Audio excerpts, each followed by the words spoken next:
आज के इस समारोह के मुख्य अतिथि, हम सबके संरक्षक, छत्रपति साहू जी महाराज विश्वविद्यालय के सम्मानित कुलपति, अखिल भारतीय विश्वविद्यालय संघ के अध्यक्ष आदरणीय professor Vinay Kumar Pathak ji, college development council के सम्मानित डायरेक्टर बड़े भाई आदरणीय प्रोफेसर राजेश द्विवेदी जी, कूपा के अध्यक्ष भाई प्रोफेसर अनूप सिंह जी, महामंत्री प्रोफेसर वी.के. कटियार जी, इस महाविद्यालय के सम्मानित प्रबंध समिति के सम्मानित अध्यक्ष आदरणीय सत्येंद्र वर्मा जी, मंत्री सम्मानित श्री ओंकार वर्मा जी, प्राचार्य और मेरे छोटे भाई, मेरे ही कॉलेज में मेरे साथ बहुत सालों तक काम किया भाई प्रोफेसर महेंद्र सिंह जी, सामने बैठे मेरे बहुत आदरणीय श्री विद्याकांत तिवारी जी, हमारे मित्र भाई प्रिंसिपल श्री राजेश त्रिपाठी जी, श्री शैलेंद्र शर्मा जी, श्री इकरार अहमद जी, श्री श्यामपाल जी, आदरणीय श्री रिपु दमन सिंह जी, यहाँ पर बैठे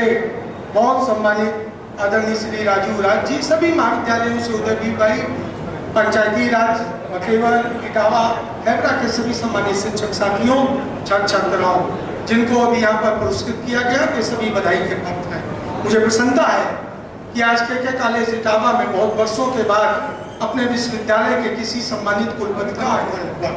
महेंद्र सिंह जी का प्रयास था और इसके प्रयास को सफलता के लिए आदरणीय डायरेक्टर सीडीसी साहब ने यह प्रयास किया और कुलपति जी ने यहाँ के लिए समय दिया। हम कॉलेज के प्रिंसिपल्स, टीचर्स के लिए यह प्रसन्नता का विषय है कि पहले कुलपति हैं। मैंने बहुत से कुलपतियों के साथ कार्य किया कि जिन्होंने आज कानपुर से निकलने के बाद कानपुर देहात के एक कॉलेज में गए, औरैया के कॉलेज में गए, बखेवर गए। यह सामान्य रूप से चीज होती है कि जिस कॉलेज ने बुलाया उस कॉलेज में कुलपति जाते हैं, लेकिन रास्ते में जो कॉलेज पड़े अनुदानित, सभी कॉलेज में कुलपति जी गए। इससे हम कॉलेज के शिक्षकों का, प्राचार्यों का उत्साहवर्धन होता है। इसके लिए कुलपति जी मैं आपका बहुत बहुत सम्मान व्यक्त करता हूँ। कानपुर विश्वविद्यालय जिसकी एक छवि पूर्व कुलपति प्रोफेसर सर्वज्ञ सिंह कटियार ने बदली थी, उसमें जीवंत आत्मा के रूप में परिवर्तन करने का काम वर्तमान कुलपति ने किया है।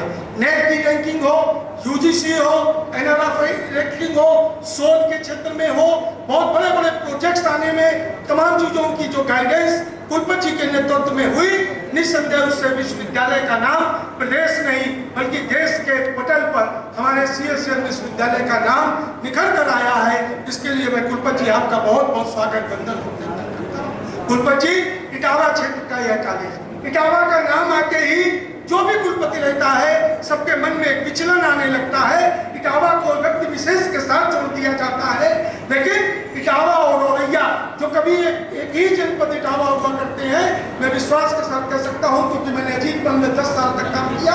जितने डिग्री कॉलेजेस और जितने इंटर कॉलेजेस अनुदानित, मैं सेल्फ फाइनेंसिंग की बात नहीं करता, इटावा जनपद में है, किसी अन्य जनपद में कानपुर नगर के अतिरिक्त नहीं है। क्यों? क्योंकि इटावा का क्षेत्र शिक्षा के लिए बहुत पुराने समय से बहुत सचेत रहा है, बहुत जागरूक रहा है और इसीलिए इस के कॉलेज इटावा से केवल राजनीतिक क्षेत्र में नहीं बल्कि प्रशासनिक क्षेत्र में, न्याय के क्षेत्र में, सामाजिक क्षेत्र और व्यापारिक क्षेत्र में बहुत बड़े बड़े नाम निकल के आए हैं। इसलिए के कॉलेज इटावा के संपूर्ण प्रभाव को, वहाँ की प्रबंध समिति को, उनके प्राचार्य को और वहाँ के शिक्षक और कर्मचारियों को बहुत बहुत बधाई देता हूँ कि के कॉलेज इटावा के पूर्व के प्राचार्यों, शिक्षकों और वर्तमान टीम ने कॉलेज की गुणवत्ता को बनाए रखने का प्रयास किया है। कुलपति जी, हम इसलिए भी प्रसन्नता व्यक्त करते हैं कि हम कॉलेज वालों को विश्वविद्यालय में 2M दर्जे का हमेशा माना गया, लेकिन आपके आने के बाद कॉलेजेस के लिए, सेमिनार्स के लिए जब यूजीसी से बहुत सी फंडिंग बंद हो गई थी, बहुत सी एजेंसियों से फंडिंग बंद हो गई थी, तब ऐसे में कॉलेजेस को सेमिनार्स के लिए, रिसर्च प्रोजेक्ट के शिक्षकों के लिए बिना किसी भेदभाव के जिसने भी अप्लाई किया, अधिकतर लोगों को कॉलेजेस को ये फंडिंग उपलब्ध कराई गई। और जो भी कॉलेज जो आपसे मदद मांगता है,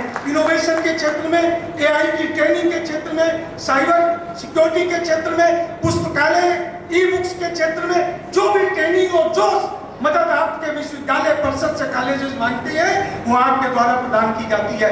इसलिए आपने जो हमारी मदद की, इसके लिए सभी कॉलेजेस की तरफ से हम आपके प्रति बहुत बहुत आदर का भाव प्रकट करते हैं। कुलपति जी, ये प्रसन्नता का विषय है। जब विश्वविद्यालय का नाम कहीं पर होता है, विश्वविद्यालय का स्तर बढ़ता है, तो उसके एक अभिन्न होने के नाते हम कॉलेजेस के टीचर्स और प्रिंसिपल्स और छात्र छात्राओं का भी सम्मान बढ़ता है।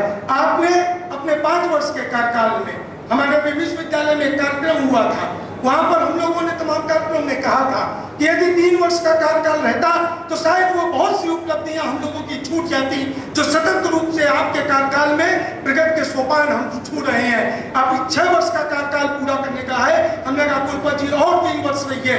कॉलेजेस के लिए पहले ऐसे कुलपति हमको मिले हैं, कईयों के साथ काम करने में मैंने देखा जिसके पास कानपुर विश्वविद्यालय शिक्षक संघ के पदाधिकारी या कानपुर यूनिवर्सिटी प्रिंसिपल्स एसोसिएशन के पदाधिकारी जो काम लेके गए कभी निराश नहीं लौटे। और उत्तर प्रदेश में जिस समय प्रोफेसर पदनाम के हम लोगों के इंटरव्यू और सिलेक्शन कमेटीज होने लगी तब सबसे ज्यादा 24 घंटे के अंदर एक्सपर्ट्स देकर हमारे विश्वविद्यालय में 400 से अधिक प्रोफेसर बनाने का आपने काम किया। हम शिक्षकों की तरफ से आपका बहुत बहुत स्वागत अभिनंदन करते हैं। आपने विश्वविद्यालय का गौरव राजभवन से लेकर शासन और शासन से लेकर केंद्र के स्तर तक बढ़ाया है। कि ठीक है कि अपने जीवन की व्यक्तिगत उपलब्धियों में आप केंद्रीय विश्वविद्यालय के कुलपति हो सकते हैं, किसी बड़े संस्थान के आप मुखिया हो सकते हैं, लेकिन कानपुर विश्वविद्यालय को जीवंत रूप से जिंदा करने में आपका बड़ा योगदान है। अभी भी कानपुर विश्वविद्यालय को आपकी आवश्यकता है। आप जितना लंबा समय इस विश्वविद्यालय में व्यतीत करेंगे मुझे विश्वास है वो समय विश्वविद्यालय नहीं हम कॉलेजेस के लिए बहुत अच्छा होगा। इन शब्दों के साथ मैं बार बार स्वागत वंदन और अभिनंदन करता हूँ। इस अनुरोध के साथ अपनी बात समाप्त करता हूँ कि के कॉलेज इटावा आपके विश्वविद्यालय के अंतिम छोर का महाविद्यालय है। यह महाविद्यालय तमाम चीजों में इसके किसी व्यक्ति विशेष से जुड़ने के कभी लाभ भी रहे हैं, लेकिन बदलती सरकारें बदलती परिस्थितियां उस पर कभी कभी क्वेश्चन मार्क लगा दिया करती हैं। लेकिन ऐसे में आपको इस महाविद्यालय के संरक्षण की आवश्यकता है। जिस समय महेंद्र सिंह जी ने यहाँ प्रिंसिपल के रूप में कार्यभार ग्रहण किया था उस समय यह महाविद्यालय 2 या 3 वर्ष के लिए ब्लैक लिस्टेड किसी विशेष कारण से हुआ था। हम लोगों ने आपके पास जाके अनुरोध किया, ऊपा के साथियों ने, महेंद्र सिंह जी ने, हम लोगों ने कहा कि समय दीजिए, के कॉलेज आपको बदलते परिवेश में दिखाई देगा। और हम विश्वास के साथ कहते हैं जो विश्वास आपने व्यक्त किया था वो विश्वास के कॉलेज ने आपके विश्वास पर खरा उतरा है। भविष्य में जो स्कीम इनोवेशन के क्षेत्र में, कॉलेजेस के एग्जामिनेशन के क्षेत्र में, डिजिटलाइजेशन के क्षेत्र में यदि अन्य विश्वविद्यालय के द्वारा अन्य महाविद्यालयों को जो मदद प्रदान की जाए वो अच्छे कॉलेजेस में बकेवर को यदि प्रदान की जाए, किसी और कॉलेज को भी प्रदान की जाए तो के कॉलेज इटावा को भी प्रदान की जाए। मेरा ऐसा विनम्र अनुरोध है। इस अनुरोध के साथ कि आपका संरक्षण हम कॉलेजेस को बहुत मजबूत करता है, हम कॉलेजेस को बहुत आगे बढ़ने में मदद करता है। ये मदद अनवरत रूप से आपकी मिलती रहेगी। हमें प्रसन्नता है कि हमारे बीच में भी राजू राज भाई है। राजू राज भाई ने भी इटावा की अपनी वाणी पुत्र होने के नाते इटावा का नाम देश के बहुत से क्षेत्रों में किया है। हम उनका भी अपने सभी शिक्षकों की ओर से बहुत बहुत स्वागत वंदन और अभिनंदन करते हैं। सभी सम्मानित प्राचार्य जो आज उपस्थित हुए ये सब आपके अभिन्न अंग है। ये आपके निर्देश पर आपके सपनों को कॉलेजेस और छात्रों के बीच में उतारते हैं। मैं उन सभी का भी स्वागत करता हूँ। संचालिका डॉक्टर पद्मा जी जो इस कॉलेज की एक बड़ी शिक्षिका है, मैं उनके प्रति भी धन्यवाद व्यक्त करता हूँ कि उन्होंने बोलने का मौका दिया। बहुत बहुत धन्यवाद।